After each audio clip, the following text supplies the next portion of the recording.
friends. Hello, hi, how are you? I hope you guys are having an amazing day today. Hello, hi. Long time no see. Hello. Candle of the day today is white pumpkin oak wood.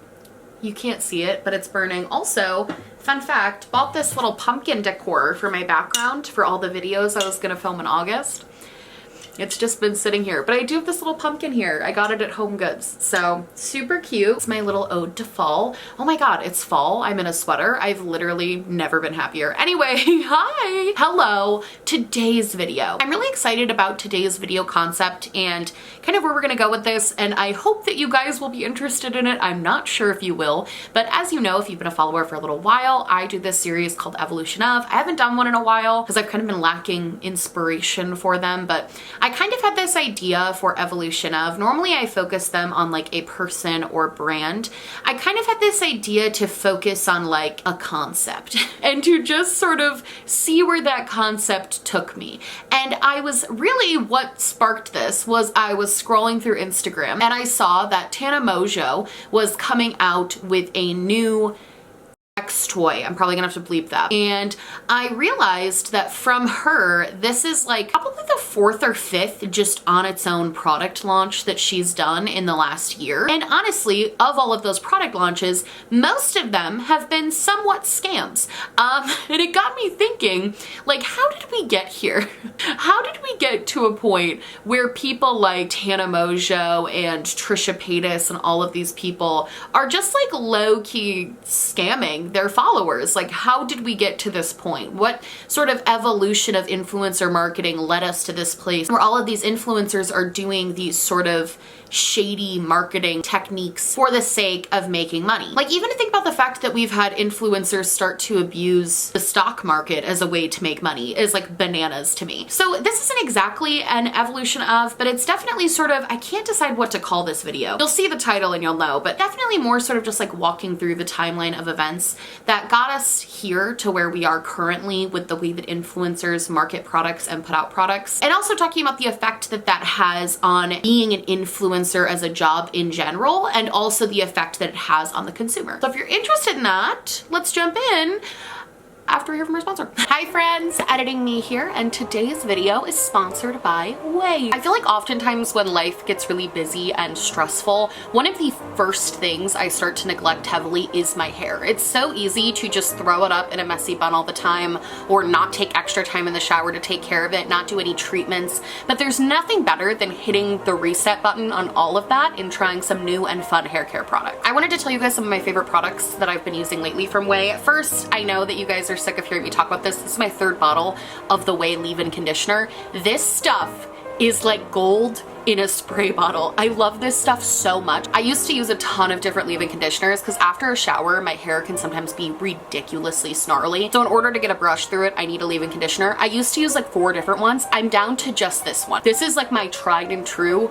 all-time favorite product from the brand. It works so well. You just do a generous amount of spray throughout your hair and my brush like glides through any tangles or snarls. This stuff is so good. I cannot recommend it enough. Additionally, something I've been using is the Way Volume Spray. So you guys know that I like to curl my hair a lot, especially when I'm filming videos. I find it really fun to do a little curled look. A lot of times when I do curls, sometimes they just kind of like sit and they don't do anything. I find that using just a little bit of this, I do like a couple of squirts in my hand, rub it into my hands, and then apply it to my hair like this. Because I have more thin hair, if you use too much, it can sometimes give you this like weird texture. So absolutely don't use a ton of this, but if you spray just a little bit in your hands, rub it together, and then rub it into your hair, it gives your hair just that little bit of extra vavoom. Especially when you're trying to style it, like curling it or crimping it or straightening it, just gives your hair that little extra boost and volume, which I love. Finally, this is a newer product I've been using. I use this once a week, and it is the best way to just have like a total refresh on your hair. It helps get out any sort of natural oils or dirt and just sort of neutralizes any buildup in my hair without stripping it. So I find sometimes with these shampoos, my hair can feel really dry and frizzy after. This makes my hair less frizzy and shinier, and it also just gives this amazing sort of exfoliating experience on the scalp. I really have been loving this product as well. So definitely check this out. If you want, you can go to their website and you can check out their full collection. They have tons of hair care stuff, body care, like they have it all. If you're interested in trying anything from Way, you can go to theouai.com and use code Smokey to get 15% off your entire purchase. That is theouai.com and use code Smokey for 15% off your purchase. Thank you so much to Way for sponsoring this video and making my hair feel incredible. And let's jump right into the video. So it's no secret that the job of influencer has grown exponentially in the past few years. What used to be sort of this like made fun of and mocked idea has now become something that most kids who are like between the ages of 10 to 14 want to do when they grow up. I would argue that especially in the last couple of years, the term influencer has taken a little bit more validity than it used to. I still think a lot of people still make fun of it as a job, and kind of rightfully so. But I also think more and more people are starting to see the value in influencers. And not only that, I think influencers more and more are starting to see the value in themselves. And honestly, the way that influencers have now kind of seemed more like celebrities, I'm still hesitant because I still think we're a few years away from that before influencers are seen as like genuine celebrities. I think some people are still really hesitant to say that, but when you have the audience of tens of millions of people at your like beck and call, I would go ahead and call you famous. Like you're a celebrity at that point. And I think personally that it's really cool that the job and role of social media influencer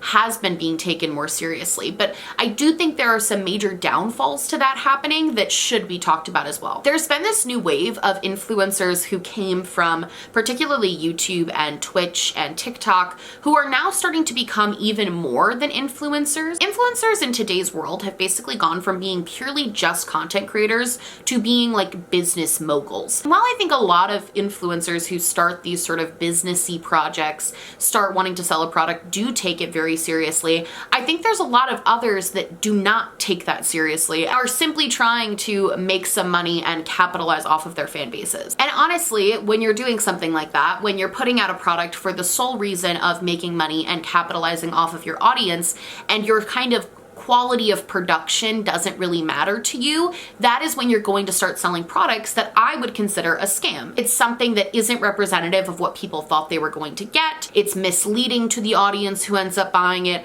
I would consider those things as scams. I think some people might criticize the use of the word scam because they're like, well, an influencer created a product, they bought the product, they got the product, and therefore it's not a scam. But I consider something a scam if you buy a product and it comes and it is not at the level of quality that the influencer sold you on. So that's where I'm coming from with the whole scam thing. And here's the thing, I called this part of the video the path to the scam. I don't really think that you can talk about the way influencer culture is now with buying and selling products. And I don't think you can really talk about the scamming that sort of happens now without first just at a base level talking about sponsorships. Here's the thing about sponsorships. There's one in this video.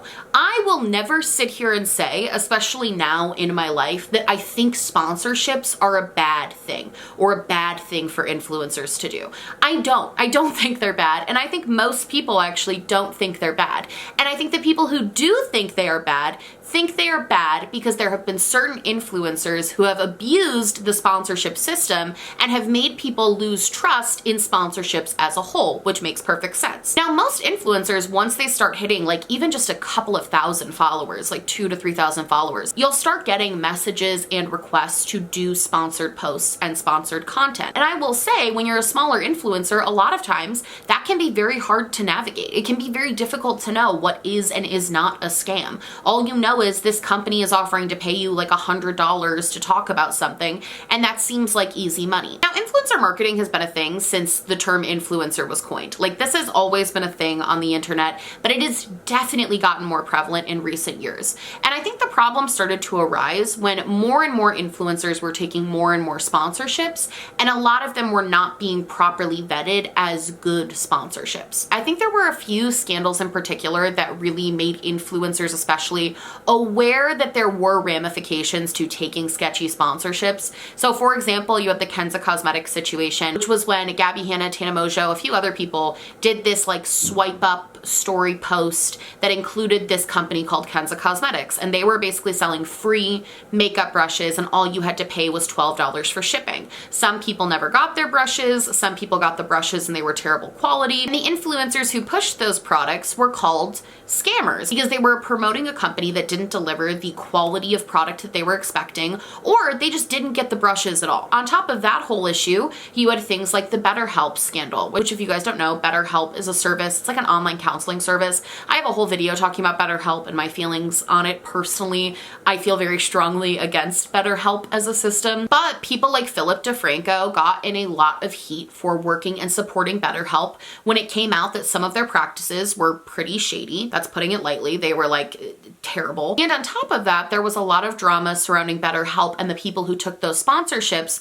when it was found out that every person who signed up for BetterHelp through, say, Philip DeFranco's code, that made Philip DeFranco money directly. So every individual person who signed up for BetterHelp was giving money to Philip DeFranco, which to be fair, is how referral or affiliate links work. But the problem was that people who were using these BetterHelp links weren't clearly disclosing that they were referral or affiliate links. They were just saying that they were sponsored by the brand. I think in the early days of sponsorships, and I'm just thinking about this now, but I think it's really interesting how a lot of people simply played the system just by like banking on the fact that people wouldn't know the difference. Because technically, if you have a referral link and you only call it a sponsorship, that's not like a lie because the brand is paying you, but it's also not being transparent. And when you're trying to market something that is based on your own mental health struggles that you are trying to get other people to sign up for so you can profit off of their mental health struggles, I think ethically that's kind of a gray area, and that's why so many people had so many issues with BetterHelp. On top of those scandals, you also had the Morphe brushes scandal,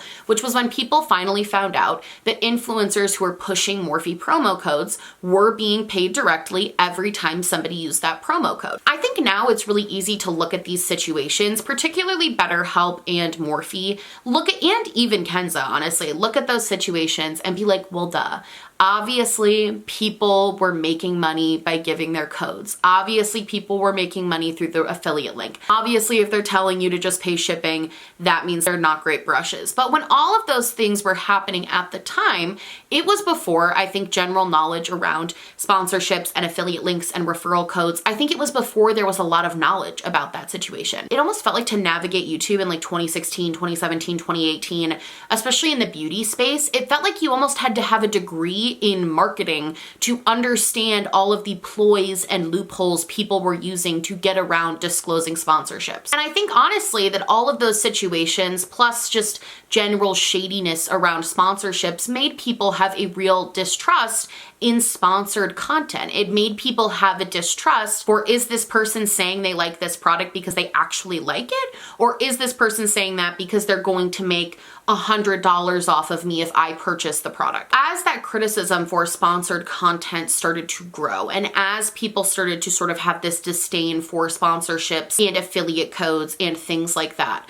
I think a lot of influencers took sort of this natural next step, which was that as of right now, they are pushing products that they had no hand in creating, and ultimately, they don't really have a lot of control on what happens after they promote the product. As much as influencers should do research into brands to try and make sure that they are as ethical as possible or align with them ethically, like as much as people should try to do that, and I think a lot of influencers do try to do that, you're always going to have things that happen. You're always going to have mistakes that were made. At the end of the day, you didn't create the product and you have no control over customer experience past posting. So I think what a lot of influencers started to realize was not only would they have more control over the situation if they were the ones creating the products themselves, but also that they would probably make more money just creating their own products with these brands. How sponsorships work right now, and if you want me to make a whole video on how sponsorships work, I will, because it's actually something I've been thinking about doing. I find the whole process to be really interesting, especially given that I've been doing more this year than I ever have before.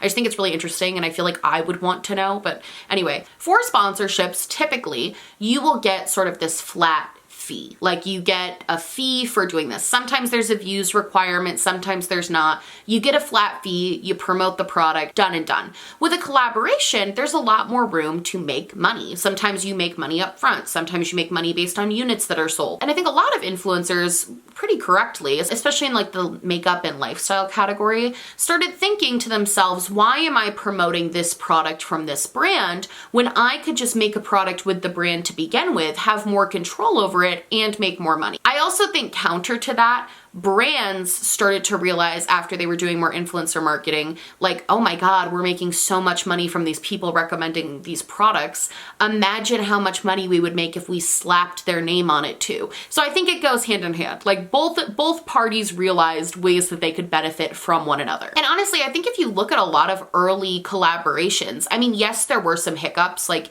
the Jaclyn Hill Becca had some issues, Nikki Tutorials and Too Faced had some issues. There were obviously issues with these early makeup collaborations and lifestyle collaborations, but ultimately, I don't think the intention of any of those collections were money motivated or like bad. I think most people just saw it as a smart next step into being this like lifestyle influencer. Like the next thing to do would be to make your own products with a brand who already knows how to and has the means to make these products. And this led to a lot of great collaborations and also made collaborations even more mainstream. So now it's not just makeup palettes or skincare or things like that. You have that collaborate with Casetify to make their own phone cases. What's that bobblehead company that's making bobbleheads of influencers? I know D'Angelo Wallace had one a while ago. You have brands that are making plushies. You have influencers collabing with sunglass companies. Like the list goes on and on and on of how now, instead of just pushing random products, influencers started to take things into their own hands and created the products themselves. And I think you can guess the natural progression of that. So all of these influencers are now doing collabs. Collabs are almost becoming oversaturated in the influencer market. Even if you do something kind of unique and different, it's still becoming somewhat oversaturated because there's so many other influencers coming out with so many different products that you're competing with. So I think the natural next step for a lot of influencers was to cut out the middleman completely. Cut out the brands they were working with entirely, cut all of that out, and just start making their own products themselves and taking all of the benefits. I do think this was sort of this like trickle down effect because I don't think influencers or even brands, because I don't think influencers truly would have realized their value and worth without first working on these collaborations with these other brands. I think it would have been scary to invest all of your own money and like take this massive leap into starting your own brand if you didn't have some metric that you could be successful. But because a lot of these influencers had already done these collaborations and knew they could sell things, knew they could sell products,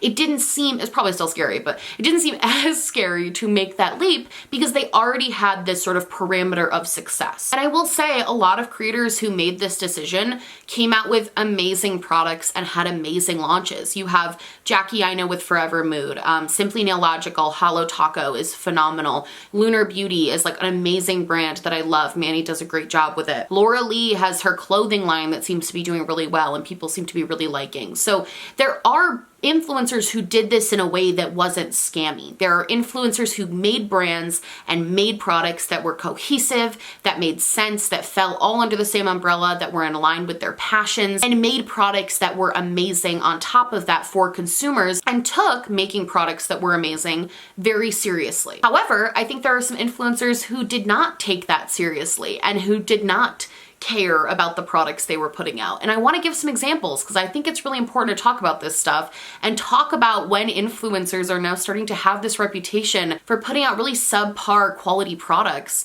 that people are not liking. I think number one, you have to talk about influencers who are using cryptocurrency and the stock market to make money. I touched on this in a video a really long time ago, but I think I did a bad job explaining it. At the time, it was all like just happening, but basically essentially what a lot of influencers are doing, particularly I've noticed people who do a lot of gaming on Twitch, what they are currently doing is telling all of their followers to go buy some stock. So say it's like GameStop, telling them to all go buy GameStop and pushing up GameStop's pricing. Mind you, when they tell all of their followers to do that, they've already invested in GameStop while it's at its lowest. So they invest in GameStop while it's at its lowest price. They have all of their followers push up the price of GameStop, and then they sell when it hits a peak, causing all of their followers who just put in that money to lose money as more and more people buy because it hits its peak. They're essentially using their audiences to inflate the market. And is that coming up with some type of product? No, but it's definitely a fucking scam. If you're ever hearing from an influencer that you should be buying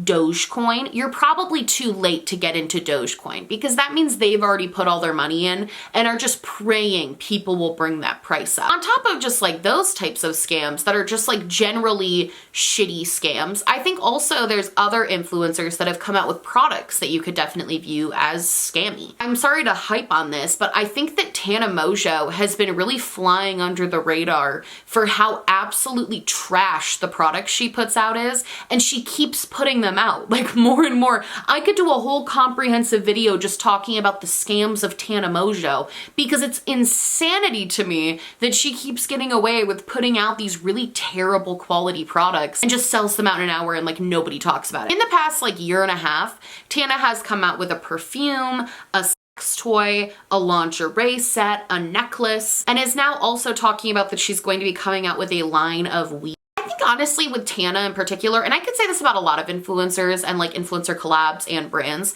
I think if they just didn't talk so much, it actually wouldn't be that big a deal. If they just put out these like subpar products and they were like, hey, this is my product, I don't think people would care as much. But they go into detail about how they like made this amazing component for it from scratch, and how they worked for hours with a company in order to pick the perfect bead sizes for a necklace, and like it's all bullshit. When Tana launched her perfume, Tana by Tana, which was a little like skull-shaped perfume bottle thingy, it sold out in like an hour and a half, I'm pretty sure, and everybody was talking about it. People were really excited for it, but quickly after launching it, people found out that the component she used was literally private labeled for like 2 cents. It wasn't anything special or unique. And on top of that, when people actually got the perfume, they said it smelled bad. And I know smell is subjective, but I do think that if that many people who bought your perfume are unsatisfied with it, that does say something. On top of that, Tana Mojo follows a really interesting business model, because it's not a business model. Tana just does these one-off product releases, doesn't really ever restock them or talk about them again, and then just moves on to the next one. Which honestly, to me, is incredibly sketchy, because that's the perfect way to get your fans to keep buying your products. They buy the perfume and they're like, this wasn't that great, but I don't think I'd buy a perfume from Tana again. But then she's like, oh, you wouldn't buy a perfume, but would you buy this lingerie set? And then they buy it because they're all excited. They're like, oh my God, this is something new and different. And then that's shitty too. And it takes a few times before people realize all of the products are going to be private labeled trash, which is what all of these products are. I can't really speak to the necklace because I didn't hear too much about that, but I will say she claimed that she wore it every single day. The second it sold out, she stopped wearing that shit. So she obviously did not wear that every day. Not really a scam. People got their necklace, but just like annoying influencer tactics, I'll put that under. But her lingerie set was private labeled from AliExpress, and when people got it, it had tons of issues. Snaps were broken on it. The little heart-shaped cutouts it was supposed to have were just like gigantic holes. The sizing was incredibly off, so people who were even just plus size, mid size, any size were ordering their normal sizes, and it wasn't even covering a part of their body in any way, shape, or form. And now with the coming out of her toy and also her weed line, it's becoming more and more evident that this sex toy that she's marketing is again something that was private labeled and not actually made by her. Basically just has her name slapped on it and has a really high premium. She's going down this very strange path of kind of trying to flex that she's like a businesswoman and flex that she has all these projects in the work, but all of her projects are things that are pretty unanimously disliked by her fan base. Another scam that comes to mind is Trisha Paytas's recent skincare line, which I know is kind of a collab, but it was was also marketed as like a subset of a brand. It was very confusing how they marketed it because it wasn't necessarily a collaboration. It was supposed to be like her own line of skincare that she had. That was like her subset of this already existing brand that she was going to put more products out with. And again, like that product, people had really negative things to say about it. It burned their skin. It didn't do anything for their skin. The packaging would come all messed up. Just a lower quality than what Trisha Paytas and the other owner of the skincare company was promising when people were buying it. And I think the problem now is just there's so many influencers starting their own brands. So people like Trisha and Tana, to me, it's very obvious and transparent that they're just in it for a quick cash grab. Like, I genuinely think that they know that they're scamming their fans, and I also genuinely think they just don't care. That's evident by the way they interact with fans who have a problem, which is that they don't. They ignore hundreds of tweets of people telling them they had a problem with their product and just completely blow it off and pretend like it never happened. So I think you have that level of influencer who's like I don't care that I'm scamming people, I know that's what I'm doing, and like I sleep fine at night. You have those people. But I think what's more sad with this sort of phenomenon of influencers starting more brands is the influencers who you can tell genuinely do care. Somehow the product still ends up being somewhat of a scam because it's not what the customer was promised. I think the biggest problem with influencers starting brands is that they don't have a comprehensive understanding of how business works. I mean, as an influencer, you obviously have to be good at influencer marketing. You wouldn't be successful if you weren't good at that. But running an actual business and influencer marketing are two very different things. And I think something that's kind of sad is that a lot of times what it really comes down to if you're an influencer trying to start a brand is not even you, it's the people that you hire to run your company for you. I think someone like Jaclyn Hill is a good example of that, where I genuinely don't believe she had bad intentions with the whole lipstick debacle, but I also think that she hired the wrong people. There are some influencers recently, Zane and Heath from the Vlog Squad, they've sort of alluded to recently with their new company, and they've alluded to the fact that it's the people they signed on to do the project with that are essentially screwing them over. On top of that, a lot of influencers are not used to acting as the CEO of a company. They're used to acting like influencers. I think some really good examples of that are like Alicia Marie. She recently started a clothing line and it got a lot of criticism for a lot of different reasons. Being non-super inclusive, being very overpriced for what the products actually were. There was a lot of backlash about this launch from her and she didn't really respond to it. She made a video saying she was going to respond and then she just didn't really address any of the main concerns. Same thing with Skincare by Hiram. He recently came out with his own line of skincare, sold at Sephora, and a lot of people had some problems with the pricing of it. They had problems with the size. They had problems with some of the ingredients, some things they were just confused about of like why that is the way it is. And Hiram didn't really address any of that criticism or talk about it. And I think the problem is that most CEOs of most companies, if there's a problem, they are not the ones directly dealing with that. If your consumer base has a problem with your pricing, you're gonna have somebody else deal with that. Figure out what's a better pricing, figure out if there's something you can do, figure out a way to deal with it. When you're the CEO of a company that is an influencer-based brand, everything falls to you and you alone to explain. And I think honestly, that's just kind of the pros and cons. I'm sure that a lot of small business owners who are trying to get their start right now would absolutely kill to be in a position where they had a built-in audience of like 6 million people. Like I'm sure that would be a dream to be able to put your product in front of that many eyes. But on the flip side of that, that means that everybody knows it's your brand and you have to answer and be held accountable for everything that happens with that brand, which I think is somewhat of a double-edged sword. It's not really a position or problem that most indie brand CEOs have to deal with in the same way that these influencers do. And I think on top of all of that, what it really comes down to is a lot of influencers don't know how to handle business. A lot of them hire the wrong people. But also I think a lot of influencers just don't have the time. Like in theory, it sounds great to do this project. It sounds great to make a product, to make a profit, to make something that you think people are gonna love. So they sign on to do these things and then they simply don't have the time to put into them to micromanage and make sure that they are up to their standards. And that leads to a lot of problems. I think Zoella would be one of the biggest people who falls into that category because a lot of her products, I think the advent calendars that was like huge a few years ago. She had these advent calendars that were like absolutely terrible. They had like hair ties and they were crazy expensive. I think the advent calendar thing is a great example of like, I'm sure that her team told her advent calendar and she was like, that sounds great, do it up, and just didn't have the time to oversee it properly. and then it turned into something that was a scam. Honestly, I think it's kind of sad to see all of this happen. And I think it's sad for a couple of reasons. Number one, I've always been the type of person who has been in the corner of legitimizing YouTubers. I love when other YouTubers shine. I love when I see YouTubers at the Met Gala. I love when I see YouTubers on TV shows, late night talk shows. I love when I can see YouTubers shine, because I do think that this job lacks so much legitimacy, and whenever you can get it that mainstream attention, I will always think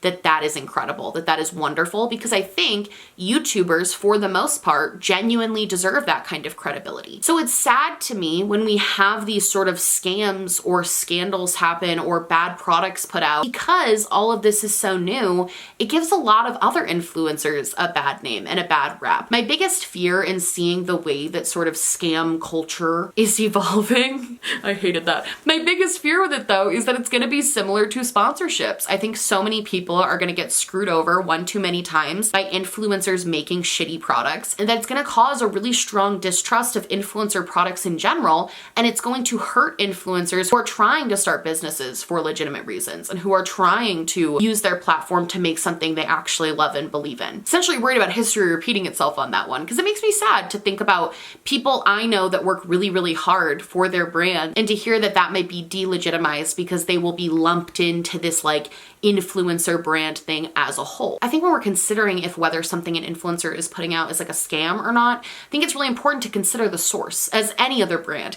Same way, if a makeup brand did something wrong, you wouldn't lump all of the makeup brands together and be like, makeup brands as a whole suck. You would be mad at that one brand, and I think that's how people need to treat influencer brands as well. Additionally, I think what's sad, and this is kind of, I don't know if other people will think this, but for me, I think it's just kind of sad that like being an influencer, do not take a shot I hate that I have to say this in every video.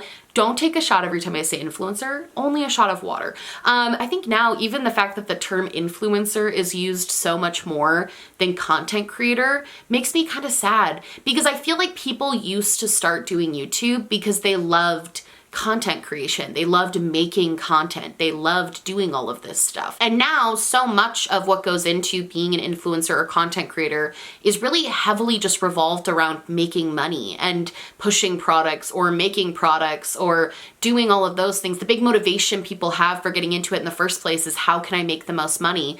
And I think that's good, because I think influencers deserve to be paid. But I also think it's kind of sad because now a lot of these influencers I mentioned don't really make content anymore. They just promote products and push products, and that's like their whole gig, and that's how they make money. And I think that's just kind of sad, because I do, at the risk of sounding like annoying, I do low-key miss the days when it was just content. Like, I loved those days. I think the more and more creators view YouTube as a springboard for bigger and better things, the sort of less quality of content we're actually going to be getting on YouTube. It's going to be more geared towards how do I make money versus how do I put out dope content that people are going to really enjoy. I think a lot of YouTubers right now are making this very key mistake where they're just banking on the fact that a lot of people are going to love their product just because it has their name on it. I call it the Kardashian effect. And honestly, even the Kardashians are starting to see that's not true. Kylie, I don't know if anybody's on Kylie Swim TikTok, but I am. All of my TikToks lately have been about just how absolutely terrible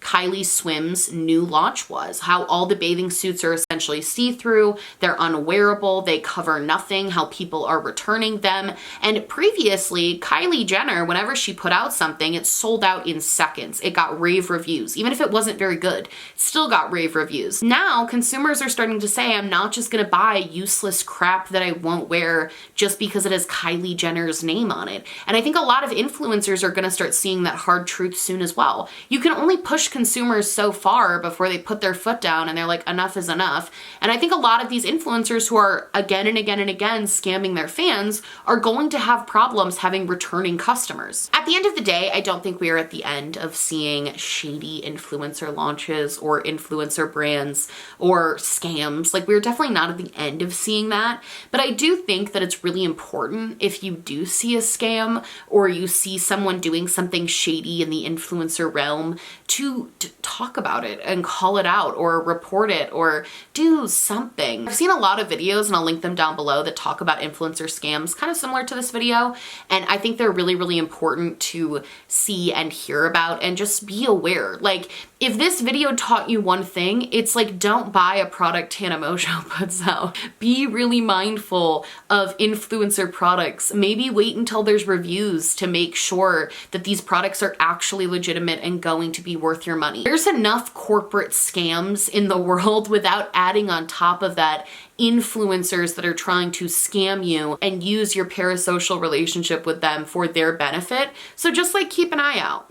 Anyway, that's gonna be it for me. I hope you guys like this video. I'm really curious to know your thoughts about influencer scams, companies, all of that down below.